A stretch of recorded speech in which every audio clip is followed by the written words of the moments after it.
everyone. Welcome to this week's weekly web chat from Prairie Public. Today, we're going to talk a bit about media literacy. This is something that is applicable not just to English teachers, but to every teacher, K-12. Students are surrounded by media constantly, all day, every day, and we can help them learn how to decode and read those various types of media. This will also help them be better readers in general. So media literacy is really just a win-win in any classroom. You can see the definition here. This is from the National Association for Media Literacy in Education. And that's our main goal. We're going to talk about how students can evaluate different types of media. And then I will also remind you of some other resources that would point you back to tools to help you help students create their own media, because ultimately that's what it's all about. So in the resource packet, we have a variety of resources. The link to this is in the video description. So click on that link and you'll access this slide deck and you'll have links to everything that we're going to talk about today. So getting started, I think it's important just to break down a little bit what is media literacy, because I think of it slightly differently than some people do. To me, basically, it's about teaching students, all students, how to read any type of text. And I count a text as anything that they would read. And so I do like this definition. A text is a media product, such as a television program, a magazine, a book, poster, t-shirt, song, etc. You are reading things constantly every single day on social media. You're reading things every day in the world around you, from billboards or advertisements that are surrounding us constantly. We're also reading each other's clothing and any advertisement that is coming to us from that, as well as what we traditionally think of as texts, like articles, short stories, and books. So today, I'm not going to talk too much about some of those more traditional types of media that we have kids read. I'm going to talk about some of those things that might be a little bit new to some people to think of as a text, like a photo, a video, an ad, or an infographic.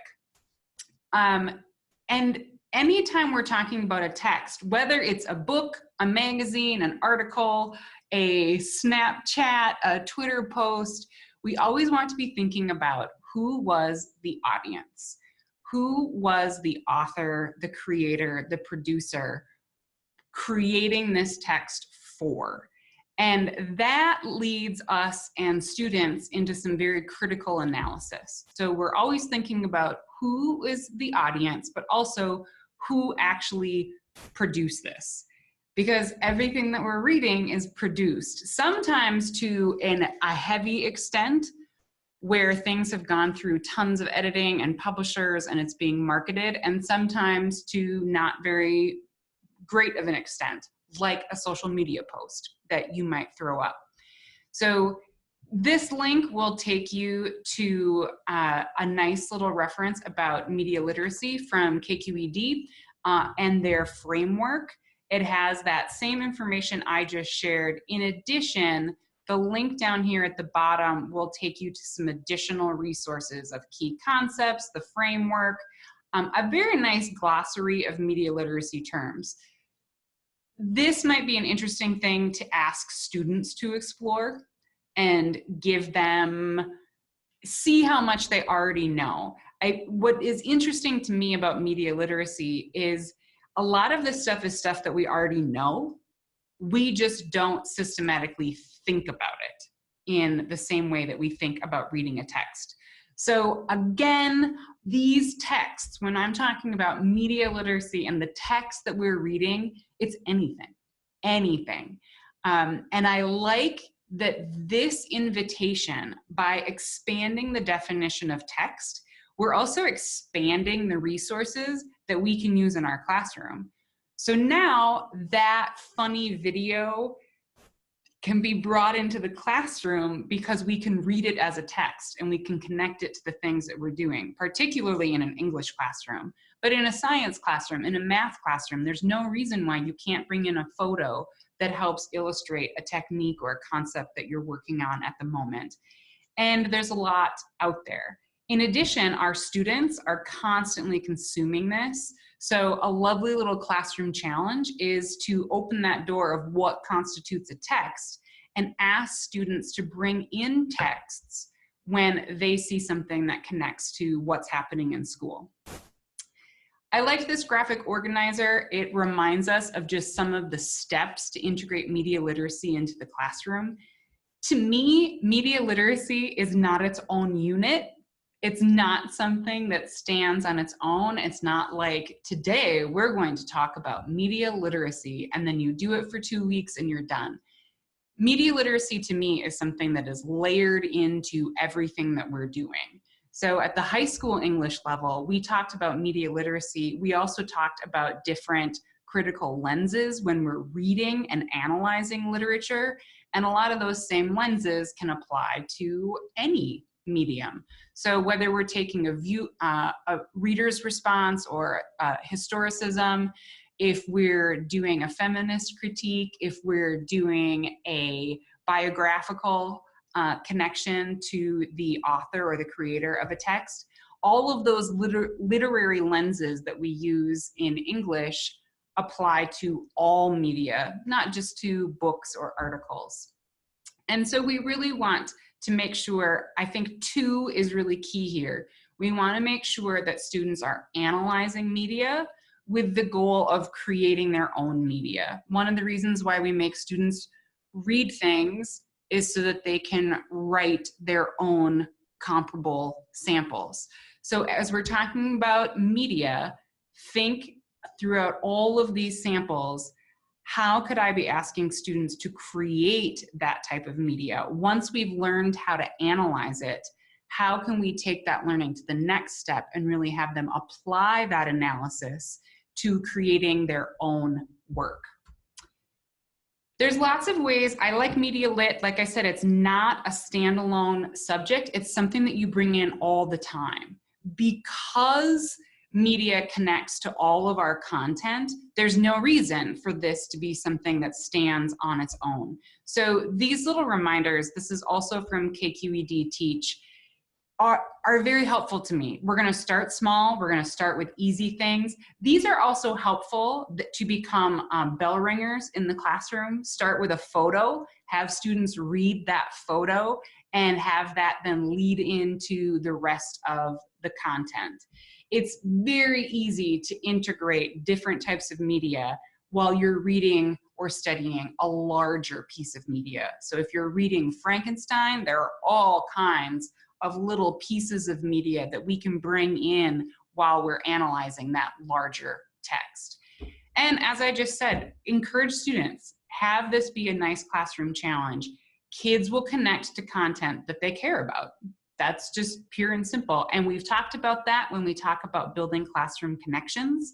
So this is another great way to build those classroom connections. Find out, what are your students interested in? And is there a way to bring that in and connect to the content that you have to cover? There are some key concepts in media literacy. These are in the slide deck for you to go through. They might feel kind of esoteric. They might feel kind of out there. Don't worry about these so much. I don't think students need to memorize these things by any means, but they're good things to keep in mind. Any media has been constructed. Any media constructs its own reality. It's its own thing. All audiences then have to negotiate meaning from that media. And because we as audiences are different, certainly my interpretation of media as a almost middle-aged white woman is going to be very different than how some teenagers interpret that same piece of media. And that's an important conversation. Media has commercial implications. Anything that's out there, even if it's something that we have locally produced on Facebook, that still has potential commercial implications in terms of how we are being perceived and purchased by society, but also a lot of that media that is actually consumed and consumable. It is also frequently has values layered in it. This is one of the reasons why it's super cool to study, because you get to break all of those things apart. A lot of media does have social and political implications.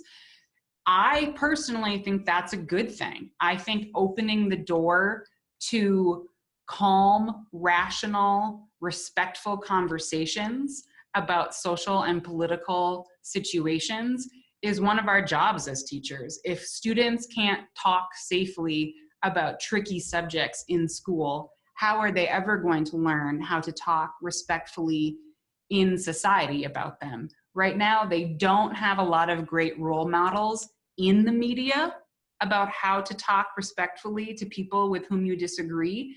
So we can use some very strategic pieces of media to help foster those conversations in our classroom in a very open, non-judgmental, not dictatorial kind of way. And media have unique aesthetics. So the form is going to relate to the content. So when we read different types of media, we're going to read things differently. And it's very interesting to look at how different types of media approach the same topic. What is the power of a photo versus a video versus an article? And to have students explore those different types of media. And again, whether you're teaching science, social studies, math, art, English, PE, foreign languages, any topic, you can explore your topics by bringing in multimedia resources. So let's get in. There are a few resources here. I'm not going to go into these. They have just a ton of stuff for you. So check them out. The Center for Media Literacy is here in the United States, and Media Smarts is the Canadian version. So a lot of similar resources, but a lot of great curriculum for educators and things if you want to really take a deep dive into exploring media literacy. I've said this, so we're going to continue to think about this. As students learn how to read a text, they need to think about how to produce that type of text. We know that that feedback loop makes them, when they produce something, they become better readers of that type of text. When they're reading texts, it's a cyclical process that helps them really learn those skills. So every time we're going through, as I share a different resource, be thinking not only how can students analyze this as a text, but how can students create their own versions of this type of text? Because that application is really where the magic is going to happen. So one of my favorite types of texts is photos. And I know it sounds simple and overly simplistic, but photos just pack so much into one short frame. And I've shared a variety of reasons why I love them, but honestly, one of the big ones is they're short. You can read and have in-depth conversations about photos without assigning homework. No one has to read anything overnight. Certainly, you could show them the picture the night before. You could post the picture on your Schoology or other page. You could, even if you have a messaging system set up with your students, like a Google Classroom or a Remind situation, you could post the image and just ask them to look at it ahead of class.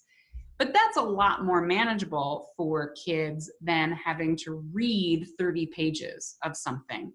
And it's easy to look at a lot of different images and then compare and analyze how they interact to each other, how they're representing similar content in different ways, and how those representations are changing our interpretations as audiences.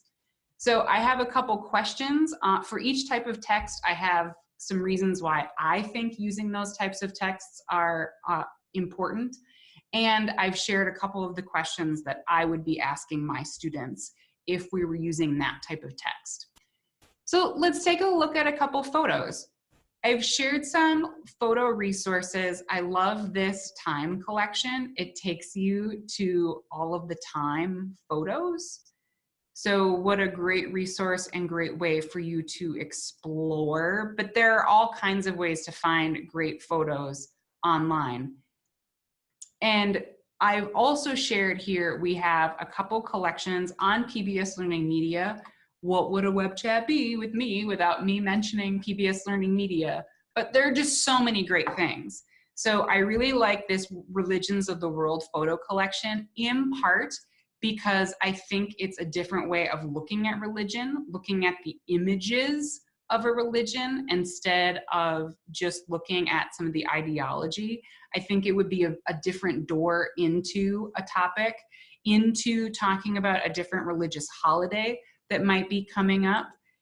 One of the images in the slide deck that I shared is this of the 3 novice monks. So I've shared this before because it's one of my favorite images. I think it's so striking. But to throw this up and ask students to read this text. Who are the characters in this text? What is the story that is happening here? What is the conflict? What is the setting? How is light being used in this photo?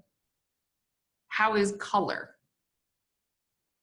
What do we see in the composition of the figures that are in this picture? How is light and shadow being used to tell a story? What is missing from this story, from this image? What information don't we have by just looking at this one picture?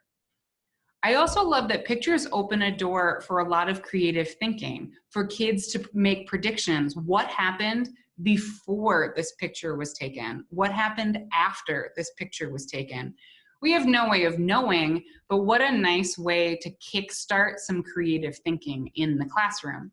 Now, if this was a picture of cell division, of mitosis or meiosis, if it was something like that, now that conversation, now we can ask students what happened prior to this picture. Like, what are the steps that led up to this picture? And what are the next immediate steps that are going to happen? Now we can take students even deeper into the content that we're wanting to teach them. So some pictures allow us to take kids into theoretical, creative spaces, and others allow us to really drill down into our content. Within these collections, there are tons of photos. And again, this is just a great way to get things started. A nice thing to have in your tool belt if you have an extra 5 minutes and you just need something to do. So as an English teacher, every once in a while that would happen. How nice to just, we're still learning English. We are still reading texts. We're becoming media aware. So sometimes the photo I might throw up really didn't have anything to do with what we were currently talking about, but we were still using skills that were similar to what we were doing in English on a day-to-day basis. There's some lovely NASA milestones in here. You can look through this photo collection. Again, what a great way to explore what is happening before this shot, what happened after this shot, how does this shot compare to what we currently know our astronauts are dealing or facing with. What an interesting way to loop into some current events too. So there's the current challenge on the space station. I'm recording this on October, now I have to even think of what day it is, 16th.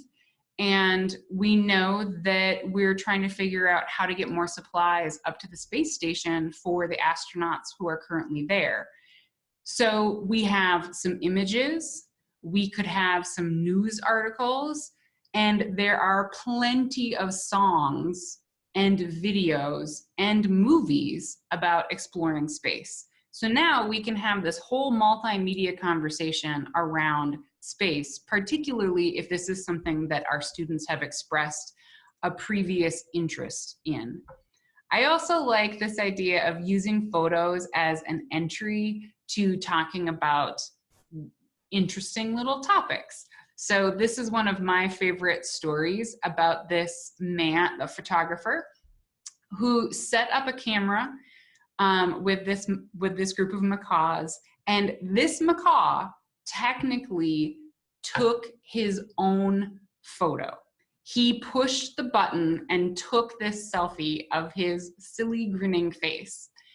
And so people sued on his behalf that he then is the creator of this selfie and therefore should receive all profits derived from this photograph. So now we have photographs that are taking us into much larger issues of the legal system, current events, and things that are going on. This was a couple years ago, but there are things like that happening all the time. As we're stopped here, now take a moment, maybe even hit pause. Where could you use photos as texts? And more likely than not, where do you already use photos as texts? But where could you perhaps double down on some of that? And how might you use texts, photos as text? How might you use them at the beginning of a lesson to help hook kids? How might you use them throughout a lesson to help them find topics that they want to explore? How might you use them to do comparative analysis between how different perspectives are being portrayed? And as you're thinking about that, the next step, as you know, is think about how are you going to invite your students to create their own photo texts. Another thing that I love about photos as a theater teacher, I would frequently use photos, and I use them in English class too, that's not fair. I would use photos for short story writing. I would use them for descriptive writing, right? Every student would get a random photo. I literally have a box of printed photos, but I would supplement it from time to time with images that I would print just offline of things that were going on. And for one writing task for ninth graders, they had to describe the photo, its mood, its tone, the general characters, but they couldn't say literally anything that was in the photo. And then students got each other's writing, and I hung up all the photos the next day, and people had to try to find the photo that was being described in the writing. So this was a practice for us to really work on word choice, on imagery, on a lot of those skills that we want students to develop. In the acting class, we used a lot of photos as scene starters for inspiration. All right, so now you're gonna act out the scene that happened immediately before this photo, or you're gonna act out the scene that happened immediately after this photo. And for a physical challenge, students had to start or end in the configuration of that photo. So lots of things that you can use to take photos into your curriculum. Videos, very similar. You're going to notice that a lot of the videos that I'm sharing are commercials, but I want to make it clear that that's not what you're limited to. There were times where I would share videos with my students and ask them to read it as a text just because I thought it was funny. There was a very funny cross-country video a couple years ago of a cross-country meet, and you see the angle, the runners are all coming through, and someone yells, "Deer!" And then from off camera, like 4 deer come running through the runners, and one kid gets just whammed by this deer running through this group of runners during a cross-country tournament, cross-country meet. And I ran cross-country in high school, and so I sympathized with this, but I also found it really funny. So it was something that popped up. So I started class that day, each period, by playing this video for the kids, and I would start laughing uncontrollably every time we watched it. And then the kids would start laughing, and they would kind of look at me and go, "Why are we watching this?" And I'd say, "We're gonna read it. Let's look at the composition." Sometimes it's fine that we just need to laugh. We need to have a good time. We need to be in this classroom and in this together. But let's look at the angle of things. Why was this such a good story? Why did this story make me laugh, make all of us laugh so hard? What were the elements that went into telling this story? And then we got talking about all of those different elements of the video and the color and the composition and the characters and what we couldn't see, how our field of vision was restricted, what we knew, what we didn't know, all of those things. And a lot of those things, again, those are the elements of good writing. So I kind of feel like I'm cheating when I do things like that, but it really does work. So again, some reasons to use videos and some questions to help students guide. On this page, I've shared 3 of my favorite videos that I do use with students. As I said, these 3 all happen to be commercials. But this was an activity that I did in depth with my AP students in AP language because they were really having to learn how to analyze particularly nonfiction texts. But I wanted them to be able to analyze any type of text and to be able to write a full-length essay arguing why a text was or was not effective. So for a writing activity, we used these 3 videos. So in a 50-minute class, I used these 3 videos and we did 3 different short writes where we would watch the video and then I would make them do a quick outline. What would you write about if you were developing this into a full essay? And you'll be able to see if you take a peek at them, they're just powerful because at the time the Michael Phelps video was very timely. The Summer Olympics had just ended, and so this was something that was very relevant. But if we take a look at this video, and the sound is pretty low, so I think it'll be okay. Just think about how you would read this and how you would ask students to analyze this. Look at the use of light. And now we have sound starting to come in. One song. Look at the composition, the juxtaposition of the different images. Look at the different stories that are being layered together about this athlete. All of my students knew who Michael Phelps was. They had all watched the Olympics to some extent that summer. And they completely understood. They also knew that he was retiring, that this was the end of his story. It's totally clean. We get a lot of great symbolism and imagery and metaphor going on in this video. So in addition to all of those technical things going on, it's really a pretty powerful piece of literature for these students to read and analyze. And we would watch it once as a class, and I hit pause, and they did a quick initial sketch. And then we would watch it a second time, and they would actually outline what they would talk about in an essay. I won't play all of the videos, but the mouse video is a great one to talk about story arcs. This is a powerful one. Again, we can talk about composition, we can talk about color, we can talk about what's in the frame, what do we know, what don't we know, who is the character, what is the conflict going on, what do we hear, what do we see, what are we feeling as we're watching this right now? What is the tension that is being created as this mouse? And then we have a transition in the story. And I can tell you, I've played this for juniors and seniors, and without fail, they always look at me at this moment and they go, why would you make us watch this?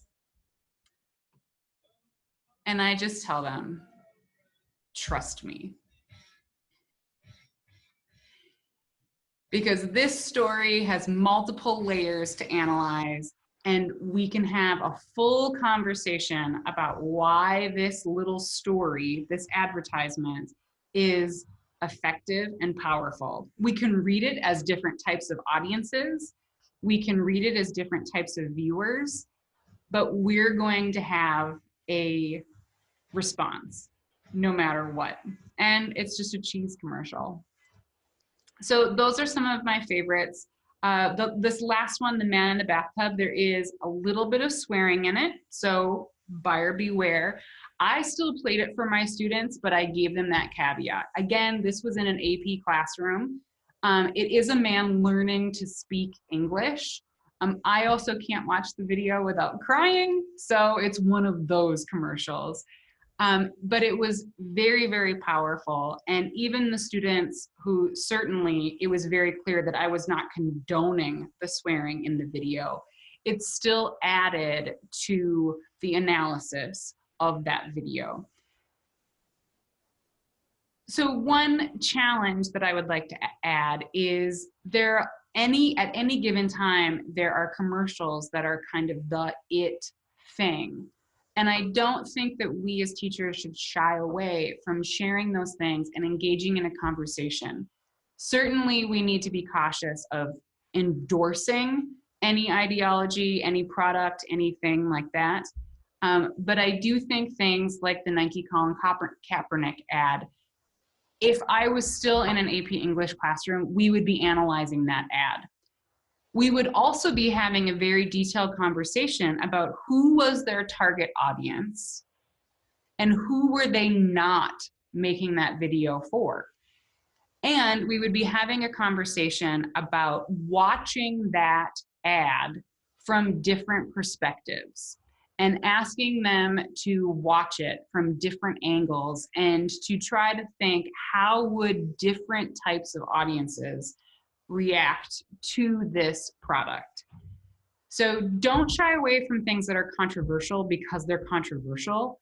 Just structure how you're going to talk about those types of medias in the classroom so that you're really bringing in a variety of perspectives around that issue.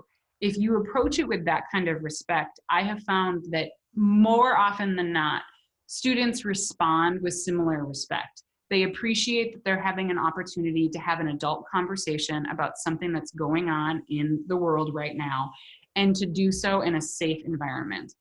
I also, as the teacher, will always take the side of the voice that is in the minority. So if I am talking about something that's a little controversial, I make sure that multiple perspectives are being aired, even if those aren't being aired in the classroom. So that those students who might feel like they can't say something, I've already said it first, and then they can agree or disagree with me. So some ways to bring in even controversial media into the classroom. Certainly those were ads. Those videos. I have used music videos. As I said, I use the cross-country deer video. There's also a very funny commercial of the Goldie the gopher and a polar bear walking on ice that just does not go well. There are a variety of videos that I use in the classroom. Those were just some of my absolute favorites that really lend themselves to depth of analysis. And the same thing can be said about print ads. So now you have a combination of the things that we talked about with photographs, and a lot of the things that we talked about with video also apply to advertisements. I do think that some of the questions are just a hair different. And this, to me, is the biggest one, that we want students to be media savvy. We want them to read and understand what's going on around them. We want them to understand, we want them to know how to read a credit card commercial. We want them to know how to read a lending day commercial. We want them to know how to read some of these texts so that they can be better prepared for the real world and engaging with it. So asking what is being left out of the story is a very important piece when analyzing advertisements, as well as having a great conversation about the psychological use of color and images and how those things are very strategically used to send us messages as consumers. And there's vast amounts of research out there that talk about those different things. So there are a few links to different advertisements here, as well as a little resource about how to analyze ads. This is from that Center of Media Literacy that I spoke about at the beginning. But here is a whole little list of questions that you could share with students about how to analyze a text. So an easy way to dive into something like that, I've shared a couple links to some collections of different resources. I loved this tape ad at the beginning. I don't know if you can read that, but the image simply says, iPod, I'm your father. So I got a laugh out of that. So I think there are some interesting ways, and certainly with advertisements, this is an easy thing to ask kids to bring in. I think talking about ads, you can also talk about how ads are starting to be targeted to us more and more. So ask students to pay attention the next time they're on Facebook. And what did they last search for? And what ads are coming up in their Facebook feed, on their Twitter feed. Ask them to just be media aware of how those things are communicating and tracking our behavior as humans. And I'm not saying that in a way to be scary. Part of me thinks it is scary. Part of me thinks it's what I have voluntarily agreed to as part of my life as a user of Facebook. But it is weird that I can search something on my phone, and then the next time I go to Facebook on my computer, I get an ad for that something popping up on Facebook. So I think that could be also an interesting conversation to layer in when you're talking about media. And then finally, reading graphs, charts, and infographics. This, I would argue, is just a vital skill. It's a skill that kids get tested on, and I, for one, was never doing, I thought, my due diligence to helping prepare them for particularly math, science tests that asked them to read information like this. This is a nonfiction informational text. We need to have students who know how to read this type of text.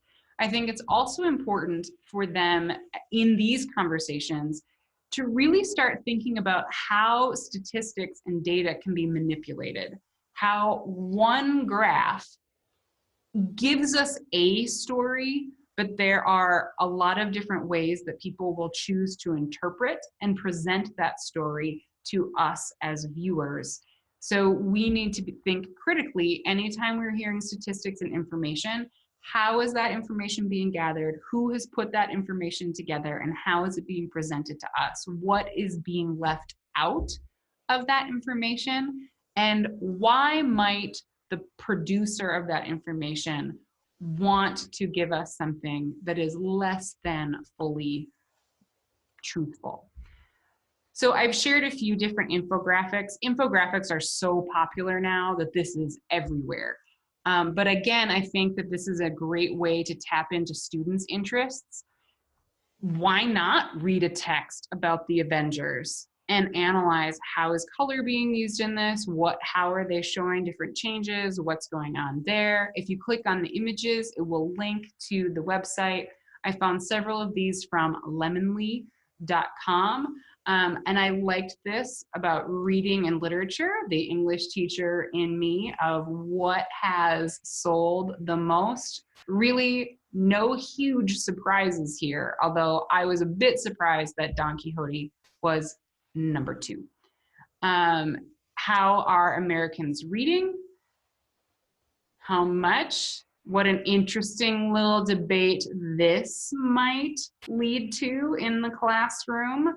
And how are we reading these days? How has that changed? So a lot of different interesting infographics just from this one little thing, and some interesting things to spin from. Now, again, if students are writing in my class, they always had to do research papers. And frequently, particularly teaching seniors, a lot of them who were in the statistics class would come in and say, for our statistics project, we have to gather actual information because we're studying and we're researching and doing data analysis. And they would conduct little mini surveys in the English classroom in order to help in their statistics class. Why aren't we doing that as English teachers? Why aren't we helping students do some very basic data gathering and analysis as types of informative text?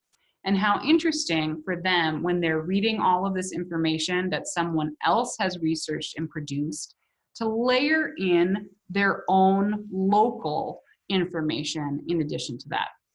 And then I also, because it's who I am, I also really liked this impact on standardized tests, reading minutes per day, and how people tend to rank on standardized tests. So a chart or a graph or an infographic is also a great way to spark conversations in kids. So again, throw up a graph, a chart as kids enter. Ask them to jot down a reflection, an observation, a comment about what they're seeing, or ask a question, and use that statistic, that graph, that chart, that infographic as a way into the conversation that you're going to have for the day. To wrap up here, we're almost done. I have also shared with you some really amazing resources just to talk about media in general. So if you want some additional media lit, if you want to help your students explore fake news and have them really be a bit more media savvy in the term of really news and information that's coming out, I highly recommend Above the Noise and The Lowdown. These are both produced from KQED. If you click on the images or the link, it will take you to the resource page. And Above the Noise does a lot of very interesting videos that you can then, again, send students here to help them. I wish I had known about this as an English teacher. I would have sent kids here to help them get ideas for research papers. Even if I didn't use the videos in class, I could have used this as a resource and say, you're stuck, you can't think of anything that you're interested in, go check out these videos and see what you think, because they have videos on so many different topics, so many different perspectives. They tend to be 4 to 6 minutes long. So an easy way, again, to start class, an assignment that you could do to flip your classroom. They tend to tackle very topical things that are going on in society at the moment. So a lot of this is just another way to bring media to launch into an inquiry topic, but also just to talk about how are we reading and analyzing the world and the events that are going on around us. So you can see a lot of different topics there. And the lowdown is more articles. And a lot of the lowdown articles will coincide with the different things that are going on Above the Noise. So there will be some nice symbiosis between those two resources, but this is going to give you a lesson plan. It's going to give you an article. It's going to give you more reading resources as opposed to video resources. But this will take you through everything that you would need to do that. Then in addition, just wanted to share, I like this, the daily news. I am a lover of all things PBS NewsHour. It is my main news source, but I like that they do this short little collection for what's going on in this week's news. One challenge that I would ask you, just to help students be, as they're reading media, play for them a segment from PBS NewsHour. And the videos are here. You get to bring the lovely, fantastic Judy Woodruff into your classroom, but have them watch this video and then have them watch a video on CNN or MSNBC or Fox News and compare turn off the sound, mute it, and just watch and have a conversation. What is the experience like as a viewer watching the way information is presented on PBS NewsHour versus CNN versus Fox versus MSNBC? Again, this isn't about endorsing any one news platform, although I'm very blunt with my students and I just tell them Fox News, MSNBC are too biased to use and trust. You can get ideas from them, but you need to go and actually research that. And CNN tends to be very shallow reporting. PBS NewsHour has the time and they're dedicated to going a little bit deeper into their stories. So that's a great collection for you. There's information about the student reporting labs. As with all of these resources, if there's anything that I can support you with in your classroom, please just email me. That is my job, to support you and your students in your classroom. So even if that's just a phone call or a quick conference call and we can brainstorm ideas together, that works for me. I've linked, if you click on this image, it links to a Word document so that you can easily print this. I always provided this to my students as general information and as a way to start a conversation of, you can see the different, talk about an infographic. So I would always make my students in my English class read this as we were leading into our research projects. And then we would have a short conversation about why these things. But I think this nice little infographic does a nice little job. So CNN is better than not reading at all. But you can see as it goes up from basic information, it goes up to more complex ideas. And then to the left and the right are obviously the more liberal and conservative news sources. It does acknowledge that things like MSNBC and Fox have a range, that some things are very conservative and very insubstantial and are clickbait, but some things do start moving toward analysis and back toward some sense of rational thought. I've shared this lovely little 5 core concepts and 5 key questions to talk to students about when you're putting together this media.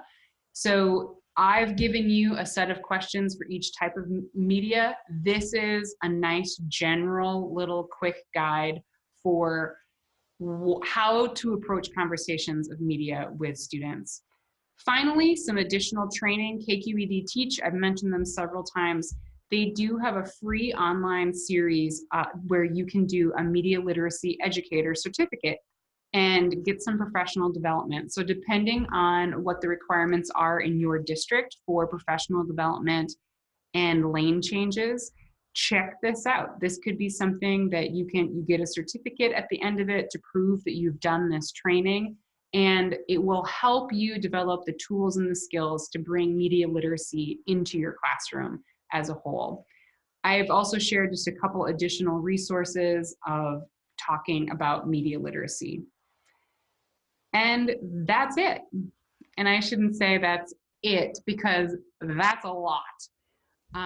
Hopefully it's clear that media literacy is something that I personally take very seriously and just find enjoyable. And maybe that's the dork in me, but I really find this is an interesting way to bring different perspectives, different information into the classroom, and to help to layer in content that students are really truly curious about into units that we're required to cover.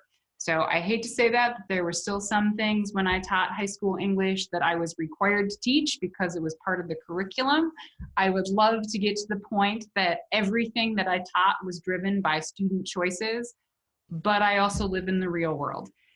So my subversive way around that was to teach what I was supposed to teach, but to bring in these different types of texts as a way of connecting with students, of a way of layering in things so that it builds interest in humor and ties them to what we're talking about and gives them a bridge to access some of those things, some of those concepts, some of those other texts that are a little bit denser and harder for students to connect with. And I think helping them read all different types of texts, in addition to it being fun and interesting and a great way to layer in content into your curriculum, it's also just teaching students really good critical analysis skills that they need for life. We need to know how to read these things so that we are savvy consumers. We need to know how to read these things so that we can communicate. We need to know how to read these things so that when we are producing media, even if it's just on social media, we are aware of some of the constructs that we as a society have as readers when we read different texts. So if we're producing texts, we need to understand some of those things so that we can better communicate what we actually mean and hopefully avoid some of those technological miscommunications that at least I seem to run into quite frequently. So that's a little bit about media literacy. Hopefully something in here sparked something for you and there's something that you can use in your classroom.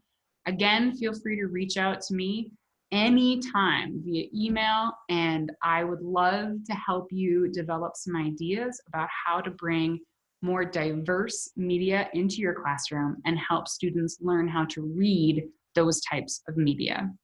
Thanks, and we'll see you again next week.